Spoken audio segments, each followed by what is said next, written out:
Could you imagine a stimulant that is legally classified as a drug, is very commonly used by athletes and many other people in their everyday lives? So could I get your guys' attention for a second? Could everyone in this classroom please raise your hand if you have used a caffeinated product at some point in your life?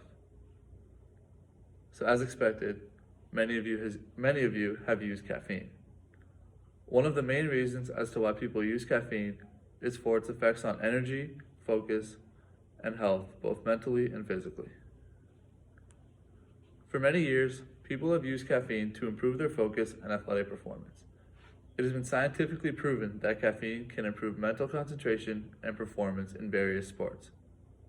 Today, I will share information about caffeine and its positive effects on mental focus and athletic achievement. I will also discuss the science of how caffeine works, as well as discuss the artificially produced caffeine products that are in certain substances. Finally, I will also talk about the possible negative effects that can be caused when caffeine is used incorrectly. Let's begin by discussing general information about caffeine and its positive effects on mental focus and athletic achievement. Caffeine is beneficial in endurance exercises due to its energizing properties. It has also been proven that caffeine can help save glycogen and limit its use during exercise. This is beneficial because glycogen is one of the long-term energy reserves of the human body. In certain situations, caffeine can also increase blood pressure, which to a certain extent can help to increase energy levels. A study conducted with highly trained swimmers showed that caffeinated products increased their swim time in a certain event by about 1 second. Caffeine is also capable of helping with mental focus. This is why caffeine is used very commonly amongst student athletes and people at work. It has been proven that caffeine can extend periods of concentration, as well as prevent drowsiness for a certain period of time. Caffeine can be found in many drinks, such as coffee, tea, and energy drinks. I will now talk about the science of how caffeine works, as well as discuss the use of artificially produced caffeine in certain substances. Caffeine is a neurostimulant which is naturally found in the coffee bean. This stimulant affects the male and female body in very similar ways. Caffeine can be derived from the coffee bean using various methods such as grinding up the bean and brewing it into coffee.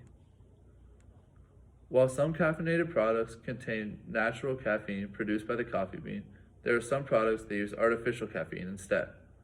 As of right now, caffeine can be synthesized by cyanuric acid through condensation. Finally, I will also discuss the possible negative effects that can be caused when caffeine is used incorrectly. When used frequently, it is possible for people to become dependent on caffeine. When someone becomes too dependent on caffeine, they can experience withdrawal symptoms. Another negative side effect of caffeine is the fact that it is possible to overdose on caffeine. There have been multiple reported cases of young people having heart problems or even dying due to the overuse of caffeine. Only 5 grams of caffeine could be enough to overdose. Today, we have learned about caffeine, which is one of the most commonly used stimulants among students, athletes, and anyone who feel as if they need a boost in energy.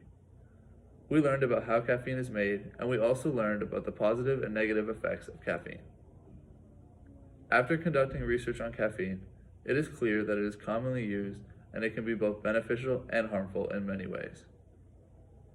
Finally, caffeine can be produced naturally and artificially and can be found in many supplements and many drinks. Thank you.